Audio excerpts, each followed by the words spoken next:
guys, welcome back to another episode of Crossing the Line. We're going to be taking a look at this story here, and it is a little confusing. I am trying hard to wrap my head around it. It doesn't make sense to me, and I'm pretty tech savvy, and I have been on the internet since the internet was incepted. Now, British police, bear with me, probing, investigating, let's say, probing might not be the most appropriate word for this, virtual RAPE case in the metaverse. Now, we're going to be careful with our words here, so do not immediately get delisted in YouTube and other places like that. But yeah, you can read it right there. British police probe virtual case in the metaverse.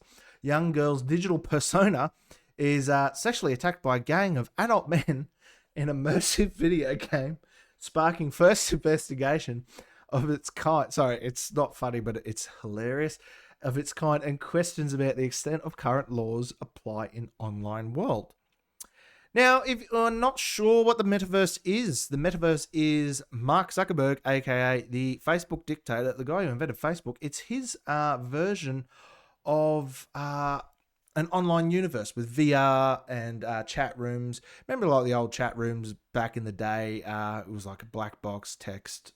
You could send a couple of emoji kind of things before emojis were really a trend. This is back when you used to play like Snake on your Nokia. Things like that. It was a chat room where you could go in there and as a child we could get groomed by adults on the internet. Immediately, that was entertaining, but now they just take drag queens to kindergartens and groom you that way. But at least it's a lot more personal now. It was pretty impersonal when it was happening to us. But the metaverse is like a cartoony kind of world where you can make your own character and you can walk around and talk to people and play games and shop and do things like that, but it's all in this metaverse, which is basically a really shitty looking cartoony game. It's kind of like the Wii characters from like Wii Sports and things like that. That's kind of what it looks like.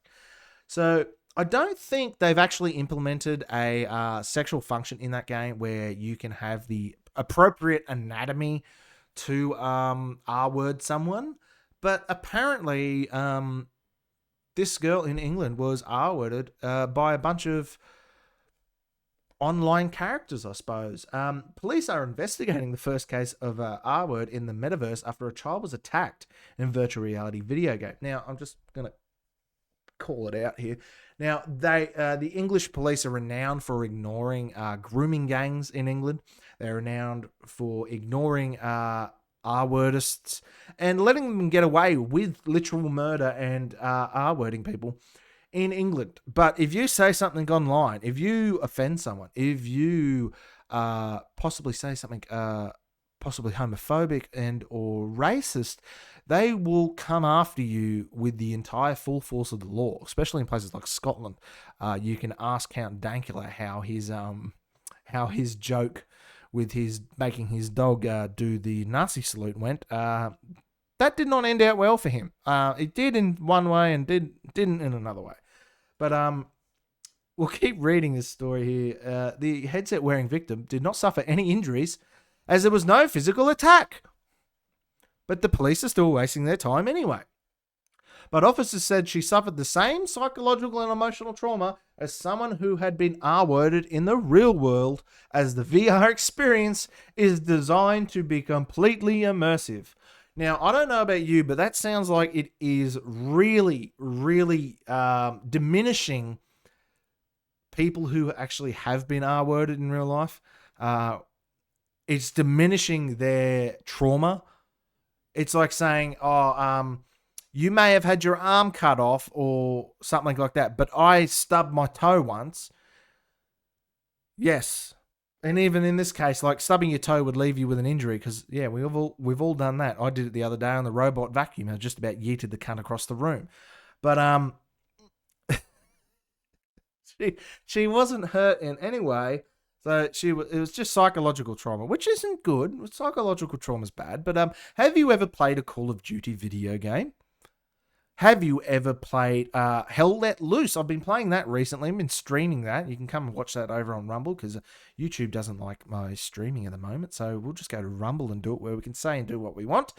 Have you ever played anything like that? That gives you PTSD. Hell Let Loose is a World War II simulator game. That gives you PTSD. Have you ever been teabagged after being killed or team killed even? Team killing's like half the game. That might give you some emotional trauma. Have you ever played Ark Survival Evolved and put tens of thousands of hours into it as a group and then just been wiped out by admins or a cheater? That might give you some PTSD or some emotional trauma. But you know what? You can't go and sue someone over it or get them arrested. And I sure as hell wouldn't want police and federal agents putting their time and effort into seeing to that someone gets punished for some perceived emotional trauma. Now, if you've ever played Ark Survival Evolved, you've got emotional trauma. We all know that.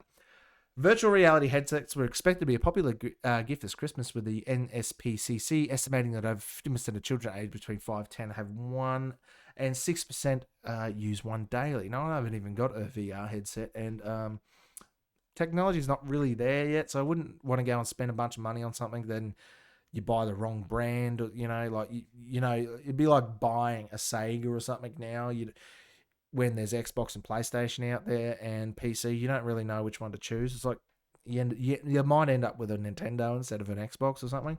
Led by Facebook co-founder Mark Zuckerberg's tech giants have bet billions of pounds on drawing people young and old towards the virtual realm of the metaverse, selling the chance to live in a digitized fantasy life. You sign up for it. You want to live in this virtual reality world, and you're getting teabagged, or I don't know how you get molested or R-worded in this thing. I don't think it's possible. They don't make the ability for your characters to do that. We'll take a look at some of the footage, and I don't think it's possible. It's like saying that you were R-worded in Minecraft. If you've ever played Minecraft, I don't think it's possible to happen. I don't get it. I don't know where this complaint has even, who listens to these complaints and go, do you know what, I'm really going to follow up on that and not just go, okay, yeah, good, see you later, bye. Yeah, I don't get it. But the landmark case has prompted questions whether police should be given pursuing virtual offences, given police and prosecutors are currently struggling with an enormous backlog of actual R-word cases, and if such an attack should be prosecuted under the current laws. If you can say that you have been R-worded by someone on the internet, without any physical contact, without any sexual contact in any which way, because it's not possible in the metaverse, what else can they accuse you of? Can you just, if I joined my friend's Minecraft server and lined every single building and village with TNT and then set it off, would I get done for genocide? Because that's the same thing. That's the same thing. There's no difference. That could upset him. He could have put thousands of hours or hundreds of hours into that and building it and blah, blah, blah, blah, blah. And I just go and go, boop, TNT, blow up his whole thing. There's no more villages left. His whole thing's ruined. His little art project's ruined. That's the same thing. That's what we're talking about here. If you're playing Call of Duty and someone calls you the N-word or someone calls you the R-word, someone teabags you, team kills you and blows you up or does whatever. I've been trolled on Call of Duty that many times. It's not funny. Have you ever been spawn camped in a game? That is infuriating. This, is there supposed to be some sort of actual real life ramification from that? Besides you're doing it to your friend or something, and you go around to his house and punch him in the mouth. I mean, what are we doing here? Details of the extraordinary virtual reality case have been kept secret to protect the child involved, amid fears that for several reasons a prosecution will not be possible. Because it shouldn't be possible. I'm sorry. I don't care anymore. These people have lost their shit. Do you want to bet that this person, this girl, whatever, is wearing cat ears and a butt plug at the same time? Do you want to bet that their persona is some sort of anime girl cat thing or something like that, and they just piss and shit in a litter box all day? Because this is the mental cases that would bring something to the police's attention like that. We must go to the police immediately. It's insane. One senior officer familiar with the case said the child experienced psychological trauma similar to that of someone who has been physically R-worded. Press X for doubt. Like, bullshit. Seriously? You're trying to say, like, you have the same emotional trauma and psychological trauma, as someone who it happened to in real life? I doubt it. All right, so if they made a Gaza Strip simulator where you were in the Gaza Strip and you were just getting bombed by Israelis, and you went and played that game for half an hour, so you get to say that you know what they're going through? And it's not even like the graphics are good. Like, they're not like Avatar graphics or anything like that. They're not. They're Wii console graphics. Well, you ever play Wii Sports? That's what these avatars look like. And you're trying to say that you and the police officer thinks that they've suffered the same similar damage? This is insanity. It poses a number of challenges for law enforcement given the current legislation. Yes, it should. You shouldn't be able to get anyone in trouble for this. It's not set up for this. There has been a number of reported sex attacks on Horizon Worlds, a free VR online game run by Facebook's owner Meta. This is insane. You cannot be sexually attacked on a video game. I don't care what it is. I don't care if it's R-word simulator. You can't get attacked on it's a video game, for God's sakes. In Horizon Worlds, users create their own avatars and animated online representation of themselves that they can design and control while wearing the virtual reality headset and associated equipment. Nina Jane Patel, a psychotherapist who conducts research in the metaverse, has described a surreal nightmare of being gang R-worded in Horizon venues. The chairman of the Association of Police and Crime Commissioners, Donna Jones, told the Mail that women and children deserve greater protection. You notice how they're not showing that many pictures of what the graphics look like in that game? They're making it look like this really cool, unique, futuristic thing. It's not. We need to update our laws to become more. They have not kept past the risk of harm that are developing for artificial intelligence offending on platforms like the metaverse. The government needs to look at the changing law to protect women and children from harm in these virtual environments. What about protecting men? What if they were R-worded by a man? If a bloke was R-worded in some sort of prison simulator, or maybe like what would it be? Catholic priest simulator. Would they be trying to protect you then? A senior police officer told the Mail that sexual offending in the metaverse is now rife. But I'm joining. I got to go and get a VR headset. This sounds fun. But so far, I'd love to be sexually abused online. It's entertaining. I haven't been sexually abused on the internet before. I don't know how that would work. I mean, I've had mates send me photos of their nuts. Does that count? Can I sue Tom? Can I send the police around to his house for sending me a photo of his ball sack? A senior police officer told the Mail that sexual offending in the metaverse is now rife, but so far there has been no UK prosecutions for such offending, despite police receiving reports of other potential offences, including the theft of one avatar's valuable sword. Someone stole their sword. Now, if that happened in real life, I think you send the entire police force after that person, because you don't steal a man's sword. But it happened in Meta. It happened in Metaverse. It happened. It didn't happen. That's the thing. It didn't happen. It's a bunch of ones and zeros. It didn't happen. Police believe developments in the gaming have opened up new avenues for cybercrime, including virtual robbery, ransomware, fraud, and identity theft. Oh my God, virtual robbery. Someone went and stole my box of diamonds I had in Minecraft. Send the police. Current legislation is unlikely to cover R-word in the metaverse as sexual assault is defined as sexual offences act the physical touching of another person sexually without their consent. As it should be, because that's the only way you can be R-worded, isn't it? The nature of the metaverse also blurs geographical boundaries, making it difficult to determine which law enforcement agency in the jurisdiction over the particular incident when users and perpetrators are in different countries. He R-worded me from Italy, and I was in England. It was definitely an Italian. You know it would have been an Italian. Maybe a German. Italians. They're very R-word looking on the internet, you know.